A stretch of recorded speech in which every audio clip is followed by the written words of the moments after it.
It has been a long wait, but at long last we have finally been graced with additional playable characters in a mainline Sonic game that are not simply reskins of Sonic the Hedgehog or classic Sonic.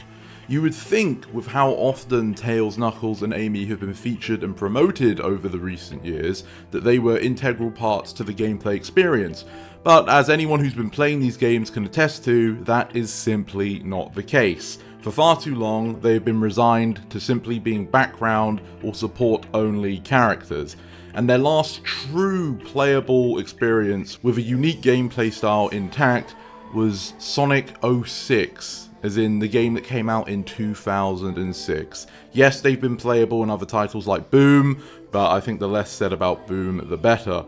So, Sonic Frontiers Final Horizons has brought 3 of these characters back into the playable status. And today, we're going to talk about Amy Rose, who's had a variety of different takes on her gameplay style over the years. And we'll see how the one presented in Frontiers compares. Is it better? Is it worse? But most of all, is it fun? Let's just start off swinging.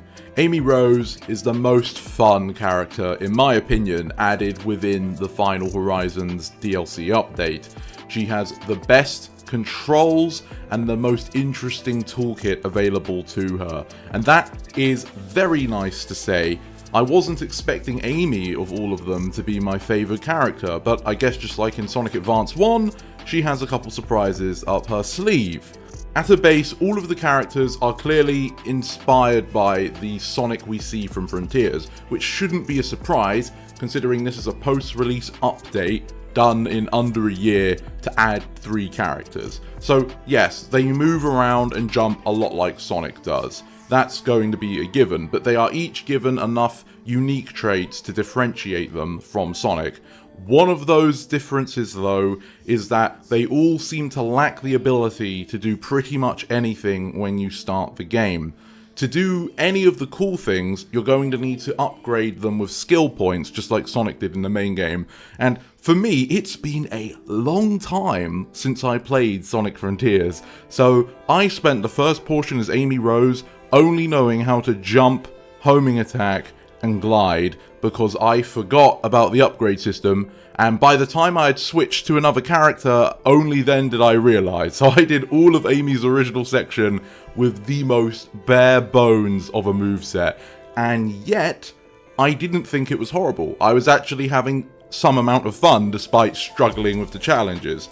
Amy starts off with the ability to move, jump, double jump, but then her third aerial action is not the drop dash, but a glide, and a very interesting glide at that.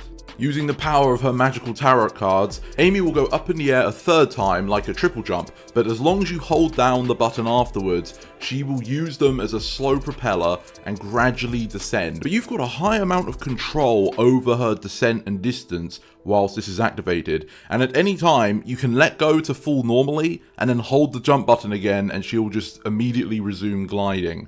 This is a fantastic mobility tool. Combined with her basically a triple jump feature, Amy is probably the best character the platform with, to be honest with you. You've got the most control, you've got the most time to make sure you're landing your jumps properly, and you can travel quite far with her amazing gliding abilities. This move, by the way, from what I can gather, is inspired by an ability Amy had in Sonic Heroes, where for mere moments, she could suspend herself in air with a magical petal wind thing after a jump. But here, obviously, it's been vastly expanded and improved to become a very effective gliding tool. And remember, since a lot of the platforming in Frontiers is done over floating platforms in the air, being able to glide is a great way to save yourself from starting all the way at the bottom of a challenge. As for the rest of her toolkit, I did eventually come back to Amy, and at this point I spent the skills to unlock her other options. So her attacks are very basic, all of them are. Amy's is a 1-2 slap with a chain of magical cards. It's got decent range, it's pretty quick, and it doesn't do much more beyond that. It's also hard to gauge how efficient it is as damage. you start your character at level 1 for attack, damage, speed and all that, and I did not spend forever grinding to level 99 for all these characters. And the most common enemy types you encounter are the Guardian mini-bosses, who are also massively over-leveled, so it was really hard for me to gauge how efficient Amy's damage was in a combat scenario. In a platforming environment though, where it's just the buzz bombers that die in one hit, her attacks are fine. She also seems to have this strange, I don't know what to call it, lock-on attack, and I don't mean the homing attack, where you can paint a target, let go, and do this pink heart thing that damages them. I don't know the damage, and I don't fully understand the activation criteria of the move. I always feel like it was lackluster, so I'm assuming I was doing it wrong. If what I saw was how it works, then I have no idea. And yes, obviously, homing attack works the same way it does with Sonic. You hit the target and then you bounce off them. Nothing special there. Now, Amy traditionally hasn't had a homing attack, and before people say Sonic Heroes, I know she had it in Sonic Heroes, but so did SBO, and technically so did all the characters. That was just a gameplay mechanic. In terms of an individual moveset, homing attack has never been onto Amy, and I guess they gave it to her so that she could do similar homing attack puzzles to Sonic. I am more of a fan, though, of not giving everyone the same basic tools. I like the differences characters have, like how Silver doesn't curl up into a ball when he jumps, for instance. And that's another good point. Amy does both of those things. Her first jump is not in a ball, but the double jump is. So, as someone who prefers the characters having a bit more distinct movesets that force you to come up with different strategies to win a scenario, yeah, I'm not the biggest fan, but it's not a deal breaker. As I said, Amy was still the most fun character added here for me. Alongside her card slapping as an attack, she can also hold down the attack button to do a wheel slap thing, where basically cards float around her like a razor sharp disc, and you can move around and ram into things that deal damage. This is a lot like in Sonic Adventure 1, where she could use a warrior feather to hammer spin, but the hammer spin in Sonic Adventure 1 was stationary and she would get dizzy after a while, whereas here you can move around and not get dizzy and stop and start whenever you want.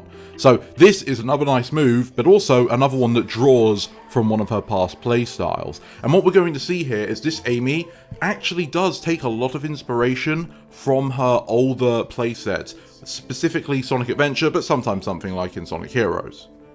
In the air, all of the characters have the ability to stomp just like Sonic does, but Amy gets a couple unique traits built into hers. By default, the stomp is stylized with a bunch of cards flying out and hitting in an AoE around her, pretty standard stuff. But with an upgrade, you can make her do a somersault out of the stomp, and this is an additional long jump in addition to all of her other mobility tools.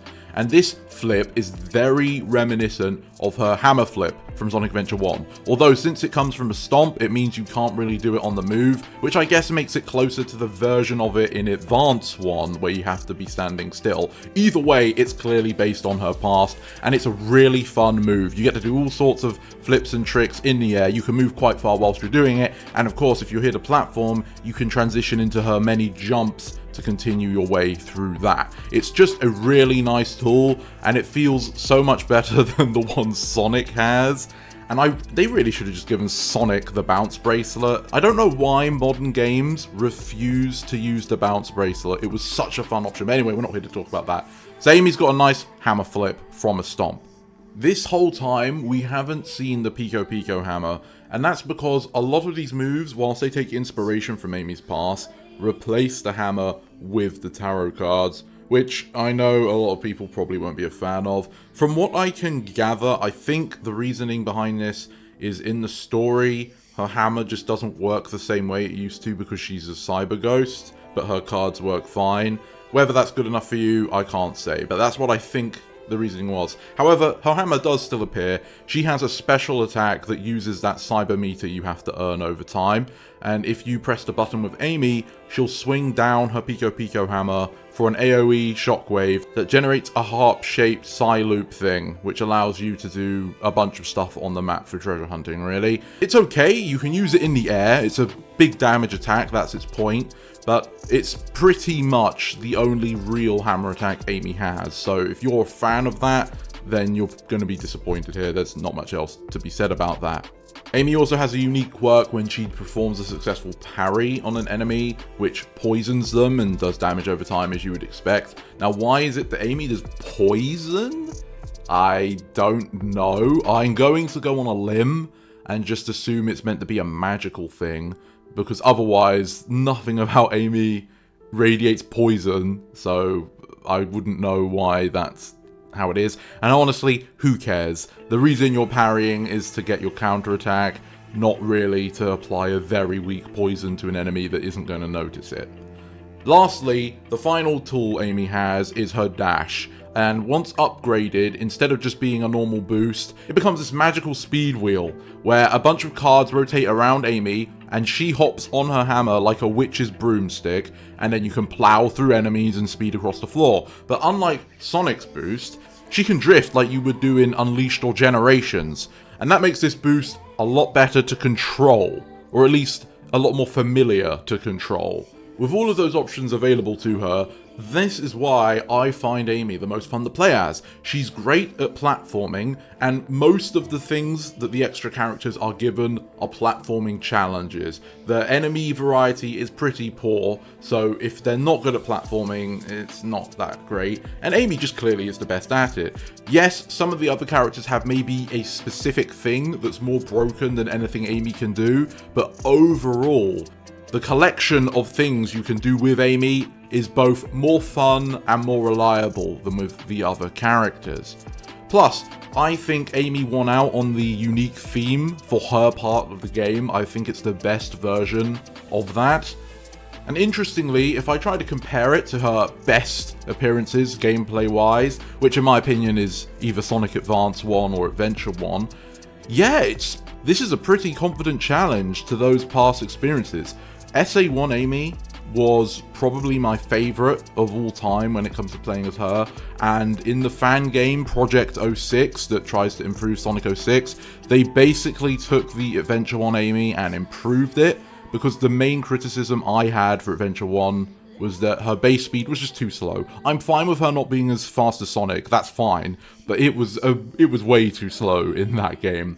So having her get mobility in Frontiers is a big plus on my front, although now I think she is the same speed, but whatever, we can't always win. She doesn't have the unique traits from Advance though, where she could leap or do the hammer drop and destroy bosses. I'm sure plenty of you have seen my video showing Amy do that on YouTube Shorts, so that's a bit of a downside. And I also missed the fact that, you know, hammering a spring with Amy would send her flying super far in advance, and that hasn't shown up here because she barely uses the hammer.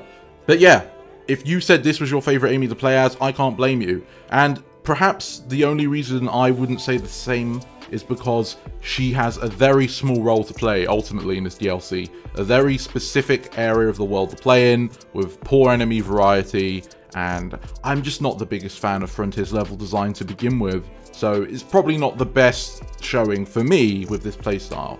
Of course, if Amy was to come back in another game, which I think all of these characters should, I would like to see a bit more of the hammer stuff come back, and some of those traits that I just listed off added in as well. But what's here isn't something I think needs to be completely removed. Although, as I've said before, I probably would remove the homing attack and the spinball jump. Oh, and I forgot to mention, all of the characters have access to the spin dash. It's exactly the same as Sonic's. There you go. And I would probably remove that as well. I just like the characters having some unique differences to them. But that is my opinion, and I would recommend, if you already own Frontiers, to at the very least play around with Amy from the DLC. Definitely worth your time, and unlike certain other aspects of the DLC, it did not make me want to headbutt a wall.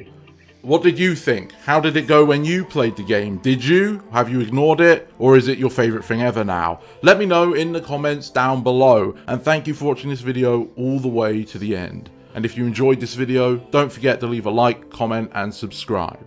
I hope you have a great day, and to see you next time. This is the Mighty Emperor, signing off.